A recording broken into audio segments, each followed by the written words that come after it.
India crime control news, सच्चाई के साथ भ्रष्टाचार के खिलाफ।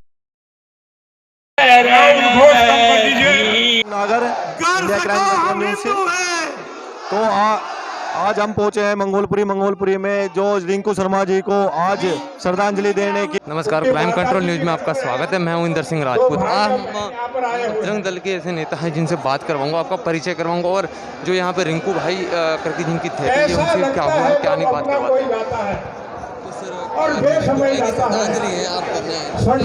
आज हम सब लोग रिंकू को, अपने पुत्र को श्रद्धांजलि देने के लिए यहाँ एकत्रित हुए हैं। मैं राजेश बसीन, हिंदू आर्मी दिल्ली प्रदेश का चीफ।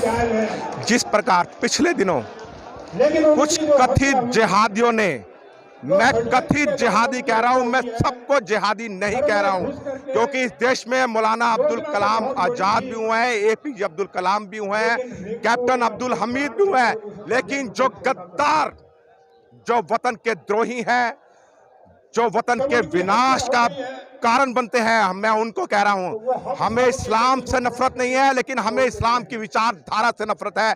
हमें कुरान के उस हदीस से नफरत है, उस कलमे से नफरत है जिसमें कहा गया कि काफिरों को मारो, आपको पुण्य मिलेगा। अतार जो मूर्ति पूजक हैं, चाहे वो क्रिश्चियन हैं, चाहे वो यहूदी हैं, उनकी नजर में सब काफिर है। फिर कैसा भाईचारा? ये दिन में 5-5 बार अजान देते हैं और हमारे कानों में शीशा खोलती आवाज डालते हैं, अल्लाहू अकबर, अल्लाहू अकबर। क्या इनका अल्लाह सबसे महान है? और एक नवयुवक जो सिर्फ 25 वर्ष का था, उसको सिर्फ इसी कारण कत्ल कर दिया गया कि उसने एक बार जय श्री राम का नारा लगाया था। उसने 5 अगस्त को जो अयोध्या में भूमि पूजन हुआ था, उसके लिए उसने एक भव्य समारोह किया था और एक यात्रा निकाली थी। इसी बात से चिढ़कर इन जिहादियों ने, इन इस्लामिक कंटरपंथियों ने उसको मौत के घाट उतार दिया। मैं यही तो पूछना चाहता हूं, ये हमारा धर्म निरपेक्ष देश कहते हैं, हम यहाँ पर बहुसंख्यक होते हुए भी जय श्री राम नहीं कह सकते, और ये दिन रात अल्लाहू अकबर कहते हैं। तो क्या इनके मस्जिदों से लाउड स्पीकर को नहीं हटाना चाहिए? क्या इनकी अजान पे पाबंदी नहीं होनी चाहिए? हमारे तो 33 करोड़ देवी देवता है, 33 कोटि देवी देवता है, हम उनको क्या उनका पूजन नहीं कर सकते? ये रमजान के दिनों में हमारे मंदिर की घंटियां बंद करवा देते हैं, लेकिन जब इनकी अजान होती है तो शिष्टाचारवश हम अपने जो शोर शराबा होता है वो भी बंद करते हैं, ताकि इनके अजान में किस तरह की दखल ना पड़े। लेकिन अब हिंदू समाज जाग गया है, वो इस तरह के किसी नाजायज हरकत को बर्दाश्त नहीं करेगा। रिंकू शर्मा की एक एक बूंद, एक एक रक्त की एक एक बूंद हजारों रिंकू शर्मा पैदा करेंगी, और हिंदू समाज का हर बच्चा वीर है। जब वीडियो सामने आ चुकी है, सारा कुछ सामने आ चुका है, सारे कुछ जरूर है, फिर भी इनको इतनी सजा क्यों नहीं है? क्या फास्ट ट्रैक कोर्ट में जाना चाहिए मामला? देखिए, फास्ट जो हमारे संविधान है, देश का कानून है, ये कहता है कि 100 गुनाहगार चाहे बरी हो जाए, लेकिन एक बेगुनाह को फांसी नहीं होनी चाहिए। उसके बावजूद इसमें तो हमारे पास साक्ष्य है, सबूत है, फिर भी लचीली कोर्ट व्यवस्था के कारण ये सब कुछ हो रहा है डिले। मैं कहता हूं, जिस प्रकार योगी जी ने परसों जिस प्रकार एक एनकाउंटर कराया, शराब माफियों ने पुलिस वाले की हत्या करी, लेकिन एट द स्पॉट उनका एनकाउंटर करवा दिया। इसी प्रकार इन हत्यारों को, 5 हत्यारों को, जिन हत्यारों को घर वालों को रिंकू शर्मा ने अपना रख दिया, प्लाज्मा दिया उनके कोरोना के वक्त पे, और उन्हीं ने जिन्होंने उनको रख दिया, उन्होंने उसका रक्त खून ले लिया, उनका जीवन ले लिया। मैं कहना चाहता हूं, ऐसे देश के गद्दारों से इनके सीने पे पांव रखो और इनके सर पे ऐसी ठोकर मारो कि दोबारा कोई रिंकू शर्मा हत्याकांड ना हो। बस इतना ही कहूंगा। मैं हिंदू आर्मी चीफ राजेश बसीन, जय हिंद, जय भारत, वंदे मातरम। जैसे आप सुन रहे थे, तो उन्होंने ये कहा कि जिसको जो हत्यारों को जिस तरह से रिंकू हत्याकांड का मामला हुआ, उस हिसाब से उनको फांसी की सजा जल्द से जल्द मिल जाए। हमारे साथ और भी कई वरिष्ठ नेता मौजूद है जिनसे हम बात करेंगे। जी सर। मैं बीजेपी पार्टी से युवा मोर्चा का उपाध्यक्ष, और ये भीड़ पैसों की बुलाई हुई नहीं है, ये भीड़ बड़ी ही गुस्से में आई हुई है, और ये पैसों से बुलाई हुई भीड़ नहीं है, ये रिंकू शर्मा से जो मर्डर हुआ है उसके खिलाफ आई हुई है और बहुत गुस्से में है। इतना अघोष है इनके सीने में कि हम चाहते हैं कि जो जिन्होंने रिंकू शर्मा का मर्डर किया है उनको गोली मारो सालों को और फांसी दो। शर्मा की विशेषता थी।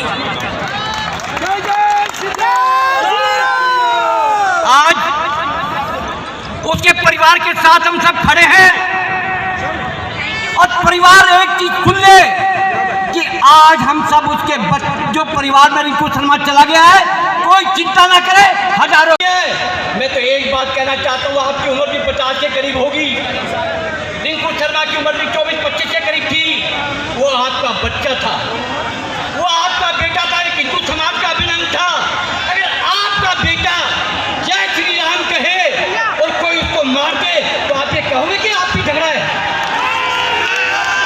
नहीं कहोगे। मैं भी आपको एक बात कहने जा रहा हूँ, आप मुक्ति पूरा, और अगर राम का नाम अगर हम नहीं लेंगे तो राम का नाम कौन लेगा?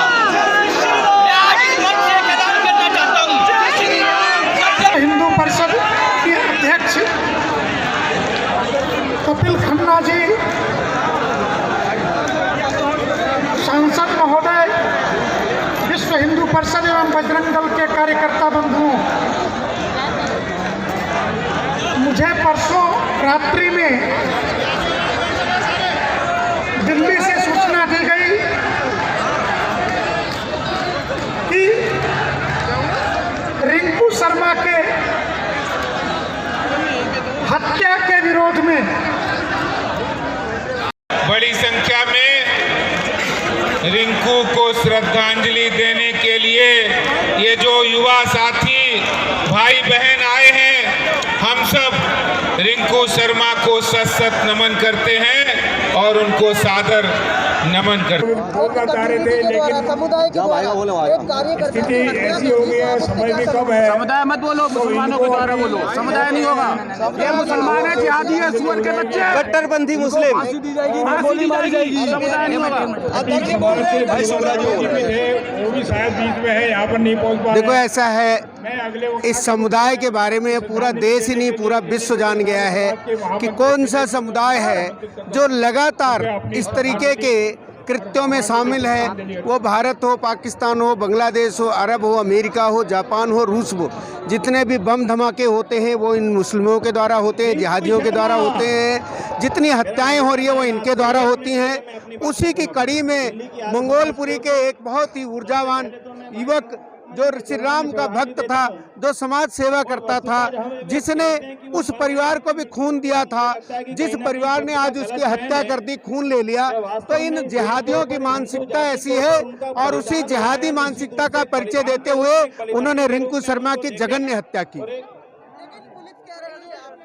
और हमारे बीच में आदरणीय भाई रिंकू शर्मा, आखिर आप भी मीडिया वाले, आप बताओ, परिवार वाले ज्यादा जानते हैं या पुलिस वाले ज्यादा जानते हैं? मुझे नहीं लगता कि पुलिस वाले ऐसा कह रहे होंगे, लेकिन अगर कह भी रहे हैं तो वो सरासर गलत है। उसकी हत्या केवल इसलिए हुई है क्योंकि वो राम नाम की अलख जगा रहा था, वो राम नाम के काम को लेकर के आगे बढ़ रहा था। उसकी शंका केवल इसीलिए हत्या की गई है। बर्थडे का कोई मामला था ऐसा कुछ? नहीं, बर्थडे में कोई भी जाता रहता है। बर्थडे में जाने का मतलब किसी की हत्या होती है क्या? हत्या तो वो पूर्व नियोजित थी और वहाँ कुछ भी नहीं हुआ था। ढाबा मालिक से पूछा है, उसने कहा कि यहाँ कोई झगड़ा नहीं हुआ है, वहाँ से घर में आकर के घर में घुस करके निकाल करके मारा गया है। तो और कोई विषय नहीं था, केवल विषय यही था कि वो राम काज करता था, वो सामाजिक कार्य करता था, वो भगवान श्री राम के नारे लगाता था। उसका दोष केवल इतना था। अभी तक कोर्ट ने क्या फैसला लिया? नहीं, कोर्ट क्या फैसला लेगी? अभी कोर्ट ने तो रिमांड पर दे रखा है उनको। दिल्ली पुलिस रिमांड पर लेकर चल रही है। नहीं हुई, दिल्ली के एक निवासी के घर पर नहीं हुई, बल्कि भारत के एक बेटे और एक पहली बात तो यह केजरीवाल सरकार की वजह से इस तरीके की हत्याएं हो रही हैं, क्योंकि वो इस तरह की हत्याओं को बढ़ावा देते हैं, जिहादियों का समर्थन करते हैं। उसका एकमात्र आपने देख लिया है कि वो अब तक जो पीड़ित के घर, रिंकू शर्मा के घर नहीं आए। उनकी माँ की हालत खराब है, पिता की हालत खराब है, पूरा दिल्ली घूम कर आ रहा है, लेकिन केजरीवाल को समय नहीं मिला कि आ करके पीड़ित परिवार को सांत्वना दे, इसलिए कि अगर वो वहां आ गए तो मुस्लिम वोट बैंकों में उनके सेन लग जाएगी। केवल इसीलिए केजरीवाल नहीं आ रहे यहाँ। अगर उस समय ऐसा एक कानून दुनिया के सामने पेश किया जाता तो दुनिया नहीं, हिंदू एकजुट है, लेकिन हिंदू सदा सही है, हिंदू सौहार्दपूर्ण माहौल में रहता है, हिंदू कमजोर नहीं है, हिंदू कायर नहीं है, हिंदू वीर है। लेकिन हिंदू हमेशा इनकी तरह पीठ पर वार नहीं करता, हिंदू सामने लड़ता है। अगर हिम्मत होती तो रिंकू शर्मा के सामने आकर लड़ जाते, उसके पीछे से खंजर घोंपा है। हिंदू कमजोर नहीं है, कायर नहीं है।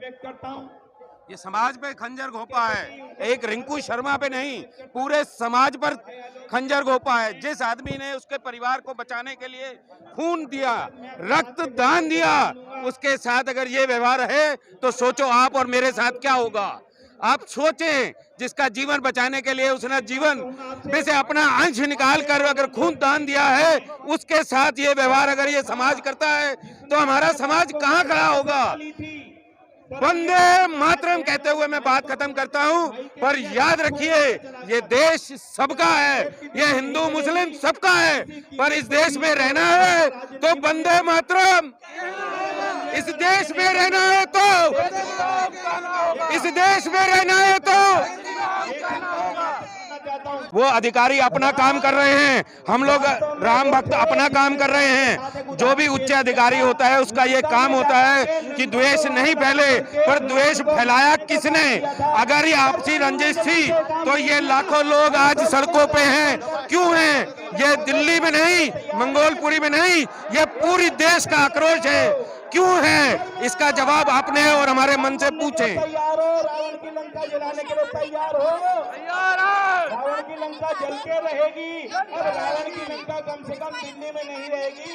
भाई आदेश जी कह रहे थे उनको मंगलपुरी दिखाई नहीं दिया। देखिए, मैं दोबारा कहता हूं, पुलिस अधिकारी एक न्यूट्रल बॉडी होती है, चाहे वो किसी के भी अंडर हो, उसका काम अपनी जगह है। पर राजनीतिक पार्टी और देश को सेंटर के अंदर अगर केजरीवाल जी सीएम हैं तो उनकी कोई जिम्मेवारी बनती है। अगर अखलाक के लिए वो 1 करोड़ रुपए देने दिल्ली से बाहर जा सकते हैं, तो आज रिंकू शर्मा परिवार के लोगों को मिलने के लिए मना किया और धक्के मारकर बाहर निकाला। आप ये बताएं, किसी एक समुदाय के चीफ मिनिस्टर हैं क्या वो, कि पूरे देश के सेंटर के चीफ मिनिस्टर? केजरीवाल सीएम नहीं है, जिहादी है, सिर्फ जिहादी, क्योंकि वो तरुण जाम के चोर को पैसा देता है, अखलाक नाम के गो हत्यारे को पैसा 1 करोड़ रुपए देता है, मगर अंकित राजपूत को नहीं देता, रिंकू शर्मा को नहीं देता। आज का समाज है कि अल्पसंख्यक को आगे बढ़ावा दिया जाता है तो बहुसंख्यक कहाँ जाए? आप ये बताएं, बहुसंख्यक अगर बड़ा भाई है तो उसको बड़े भाई का रोल भी तो दिया जाए। क्या अल्पसंख्यक है तो बहु समाज वाले बाहर हो जाती है?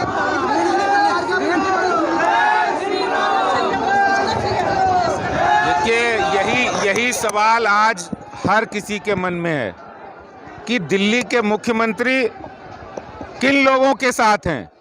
वो दिल्ली में दंगों की आग में झोंकने वाले जो लोग हैं उनके साथ खड़े होते हैं, वो ताहिर हुसैन के साथ खड़े होते हैं, वो शर्जील इमाम के साथ खड़े होते हैं, वो पिंजरा तोड़ गैंग के साथ खड़े होते हैं, वो दिल्ली के अंदर तिरंगे को जलाने वाले, तिरंगे को अपमान करने वाले लोगों के साथ खड़े होते हैं। और आज भारत माता का लाल, दिल्ली का बेटा, जब रिंकू शर्मा की हत्या होती है तो मौन हो जाते हैं, चुप हो जाते हैं। इस बात का जवाब देना पड़ेगा।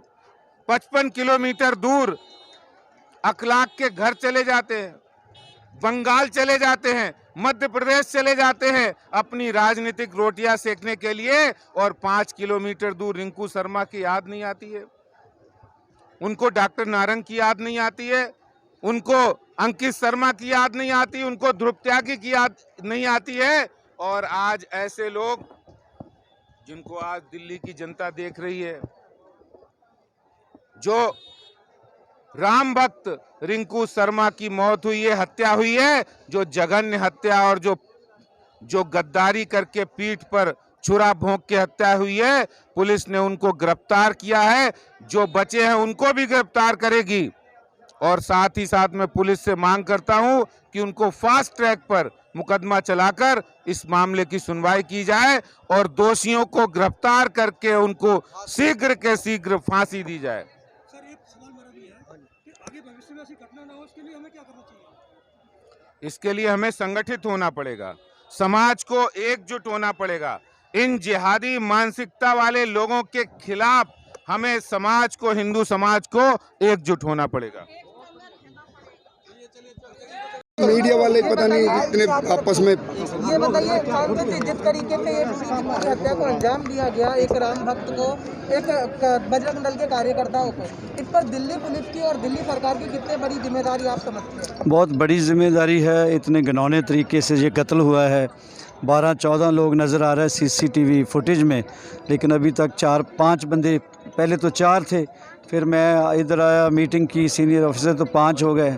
सबको अभी इमीडिएटली अरेस्ट करना चाहिए।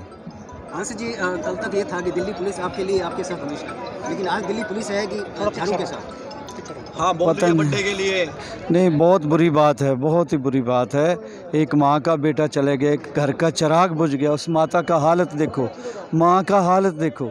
तो उसको, उसमें पॉलिटिक्स से ऊपर उठ के, नफ़रतों से, सब धर्मों से भी ऊपर उठ के ये देखो कि एक घर का चिराग बुझ गया, एक माँ का बेटा चले गया, कालजे का टुकड़ा चला गया। राम की धरती में कहीं न कहीं जय श्री राम करना भी एक पाप है। ये तो पता नहीं कितना, यानी किस तरीके के, मैं तो शर्मिंदा हूँ इस दौर का इंसान होकर। यहाँ ना मोहब्बत ना मरवत, लोग कितनी देर लड़ते रहेंगे धर्म के नाम पे। अरे सब धर्मों का एहतराम करो, इज़्ज़त करो, आपस में मोहब्बत भाईचारे से रहो। मेरी तो यही प्रे है। ये जिहाद के लिए कौन उकसा रहा है? जो भी उकसा रहे हैं उनके सीने में भी यही खंजर घोंपेंगे। यही तो हंस जी, क्या लगता है कि सांपों को जो पालता है वो डंक भी खाता है। हंस जी, क्या लगता है कि सीबीआई से जांच होनी चाहिए ताकि दूध का दूध और पानी का नहीं, पहले देखते हैं क्या करते। 2-3 दिन दिए हैं, देखते हैं, नहीं होगा तो फिर देखते हैं अगले किस एजेंसी को सौंपना है। Thank you.